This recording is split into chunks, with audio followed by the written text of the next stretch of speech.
बहुत समय पहले की बात है। एक मछुआरा मेहनत करके अपने स्त्री और बच्चों का पेट पालता था। वह प्रतिदिन सवेरे ही उठकर नदी किनारे जाता और 4 बार नदी में जाल फेंकता था। एक दिन वह नदी किनारे गया और नदी में जाल डाला। जब मछुआरे ने जाल खींचा तो उसे वह बेहद भारी लगा। उत्साहित होकर उसने कठिन परिश्रम करके जैसे ही जाल बाहर निकाला तो उसने देखा कि जाल में एक गधे की लाश फंसी थी। वह उसे देखकर निराश हो गया। उसका जाल भी गधे के बोझ से जगह जगह से फट गया। उसने 2 बार संभाल कर फिर से जाल नदी में फेंका। दोनों बार उसमें सिर्फ मिट्टी और कीचड़ भरा मिला। विवश होकर वह रोने लगा क्योंकि इसके अलावा उसका कोई व्यवसाय नहीं था। उसने चौथी और अंतिम बार जाल फेंका और खींचा तो उसे जाल भारी लगा। जाल बाहर निकालकर जब उसने देखा तो उसमें एक रहस्यमयी पीतल का एक बर्तन था। उसके भार से वह समझा कि इसमें जरूर कुछ बहुमूल्य वस्तुएं होंगी क्योंकि उसका मुंह ढक्कन से अच्छी तरह बंद था। मछुआरे ने रहस्यमयी बर्तन का ढक्कन खोला और झांक कर अंदर देखने लगा, परंतु उसे कुछ नहीं दिखाई दिया। तभी उस बर्तन से जादुई धुआं बाहर निकला और नदी के ऊपर आकाश में फैल गया। वह धुआं सिमटकर एक जगह इकट्ठा हुआ और उस धुएं ने विशालकाय दैत्य का रूप ले लिया।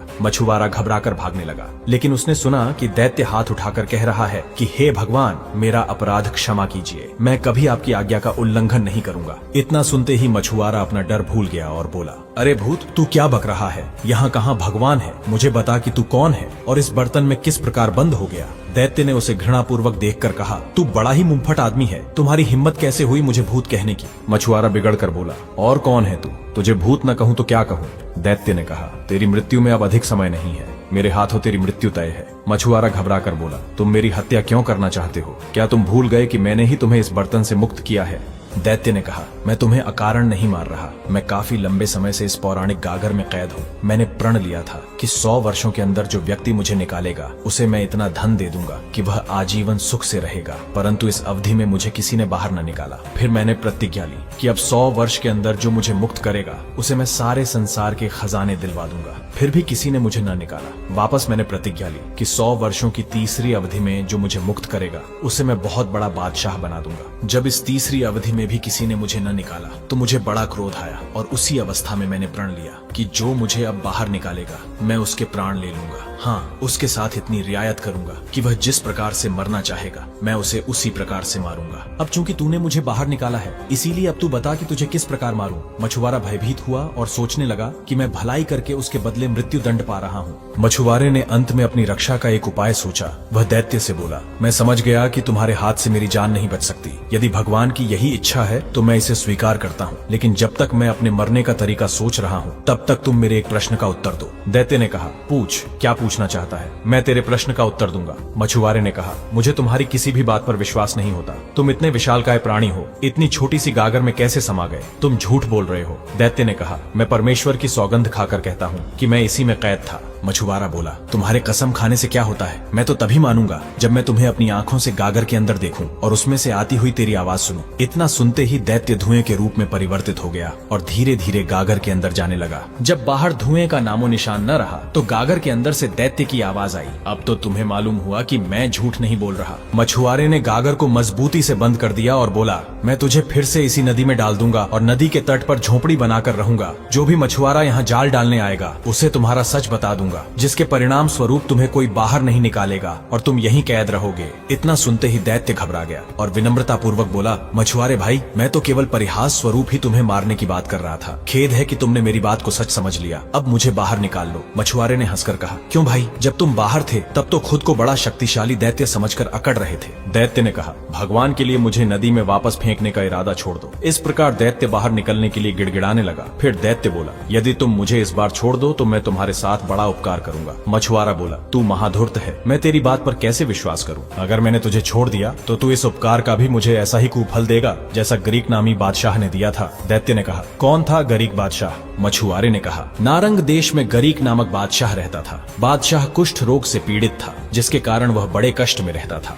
राज्य के वैद्य हकीमों ने भांति भांति से उनका रोग दूर करने के उपाय किए, परंतु दुर्भाग्यवश बादशाह के स्वास्थ्य में कुछ लाभ न हुआ। संयोगवश उस नगर में एक रहस्यमयी वैद्य का आगमन हुआ। वह चिकित्सा शास्त्र में अद्वितीय था। जड़ी बूटियों की पहचान उससे अधिक किसी को भी न थी। जब उसे मालूम हुआ कि यहाँ के राजा को ऐसा भयंकर कुष्ठ रोग है तो वह राजा के महल में जा पहुंचा और उनसे भेंट करने के लिए प्रार्थना करने लगा। बादशाह ने अनुमति दे दी तो वह उसके सामने पहुंचा। वैद्य ने राजा को प्रणाम करके कहा, मैंने सुना है कि नगर के सभी हकीम आपका इलाज कर चुके और कोई लाभ न हुआ। यदि आप आज्ञा दे तो मैं दवा दिए बगैर ही आपका रोग दूर कर सकता हूँ। बादशाह ने कहा, मैं दवाओं से ऊब चुका हूँ। अगर तुम बगैर दवा के मुझे स्वस्थ कर दो तो मैं तुम्हें बहुत पारितोषिक दूंगा। वैद्य ने कहा, भगवान की दया से मैं आपको बगैर दवा के ठीक कर दूंगा। मैं कल से ही चिकित्सा आरंभ कर रहा हूँ। वैद्य अपने निवास स्थान पर पहुंचा और वहाँ पर उसने चमत्कारी जड़ी बूटियों के माध्यम से औषधि का निर्माण किया। वह उस औषधि को लेकर बादशाह के पास पहुंचा और बोला, महाराज, मैं इन औषधियों को आपके शयन स्थान के पास रख रहा हूँ। रात को सोते समय इनकी महक आपके शरीर में प्रविष्ट करेगी और अगले दिन आपके समस्त रोग दूर हो जाएंगे। बादशाह को उसकी बात पर विश्वास न हुआ, परंतु दूसरे दिन जब बादशाह उठा तो उसने अपने शरीर को ऐसा निरोग पाया जैसे उसे कभी कुष्ठ रोग हुआ ही नहीं था। बादशाह को इस चमत्कारिक चिकित्सा से बड़ा आश्चर्य हुआ। बादशाह ने वैद्य को बुलाकर अपने बगल में बिठाया। उन्होंने दरबार के लोगों के सन्मुख वैद्य की अत्यधिक प्रशंसा की।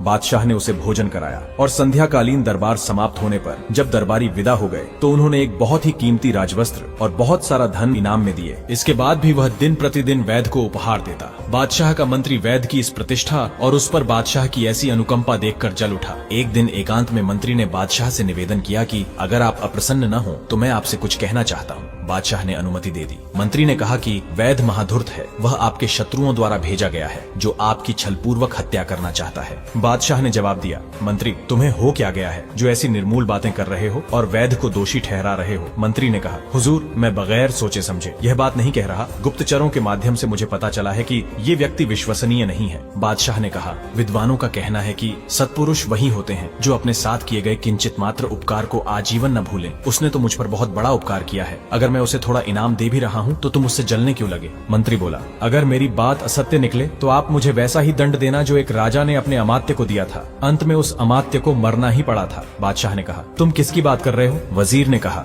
हे राजन, प्राचीन समय में एक राजा था। उसके राजकुमार को शिकार का बड़ा शौक था। राजा उसे बेहद चाहता था, जिसके चलते वह राजकुमार की किसी इच्छा को अस्वीकार नहीं करता। एक दिन राजकुमार ने शिकार पर जाना चाहा। राजा ने अपने अमात्य को बुलाकर कहा कि तुम राजकुमार के साथ शिकार पर जाओ, तुम्हें सभी रास्ते मालूम है, इसलिए एक क्षण के लिए भी राजकुमार का साथ न छोड़ना। राजकुमार अमात्य और कई अन्य लोगों को साथ लेकर आखेट के लिए निकल पड़ा। तभी राजकुमार को एक बारहसिंघा दिखाई दिया। राजकुमार ने अपना घोड़ा उसके पीछे लगा दिया। अमात्य ने सोचा कि राजकुमार का घोड़ा तेज है और शीघ्र ही बारहसिंघे को मार लिया जाएगा, इसलिए उसने अपना घोड़ा धीरे कर लिया, परंतु बारहसिंघा दौड़ता ही रहा। काफी दूरी तय करने के उपरांत बारहसिंघा राजकुमार की आंखों से ओझल हो गया। तभी उसने चाहा कि वापस अपने अमात्य और अन्य शिकारी साथियों से जा मिले, लेकिन वह रास्ता भटक गया। उसने देखा कि एक डरावने पेड़ के नीचे एक स्त्री बैठी विलाप। राजकुमार ने अपने घोड़े को रोका और स्त्री से पूछा कि तुम क्यों रो रही हो? स्त्री ने बताया कि मैं तक्षशिला देश की राजकुमारी हूँ। मैं किसी विशेष प्रयोजन से अपने घोड़े पर सवार होकर जंगल से जा रही थी कि तभी मुझे नींद आ गई और मैं घोड़े से गिर पड़ी और मेरा घोड़ा भी जंगल में कहीं भाग गया। राजकुमार को उस पर दया आ गई।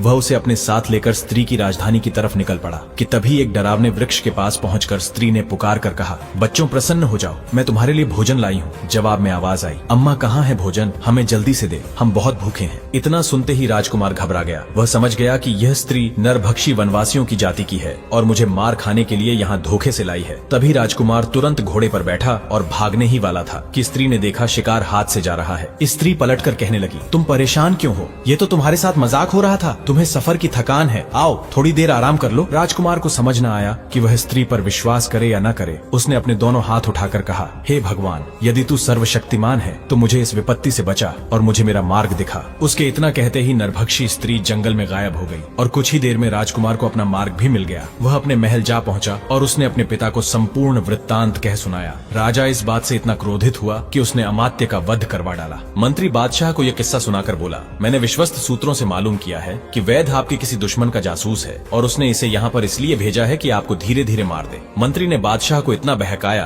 कि वह वैद्य पर संदेह करने लगा। बादशाह ने कहा, शायद तुम ठीक ही कहते हो सकता है कि यह मेरी हत्या के उद्देश्य से आया हो और किसी किसी समय मुझे कोई ऐसी औषधि दे जिससे मेरी जान जाती रहे। मुझे वास्तव में अपने लिए खतरा मालूम होता है। मंत्री ने सोचा कि अपने षड्यंत्र को शीघ्र ही पूरा करना चाहिए, ऐसा न हो कि बादशाह का विचार बाद में पलट जाए। मंत्री बोला, महाराज फिर देर किस बात की, उसे अभी बुलवाकर क्यों नहीं मरवा देते? बादशाह ने कहा, तुम ठीक कहते हो। बादशाह के आदेश पर सैनिक वैद्य को पकड़कर महल में ले आए। वैद्य बोला, हुजूर ऐसा क्या गुनाह हो गया जो ये सैनिक मुझे पकड़ लाए हैं? बादशाह ने कहा, मैंने तुम्हें प्राणदंड देने के लिए बुलाया है ताकि मैं तुम्हारे षड्यंत्र से बचाव कर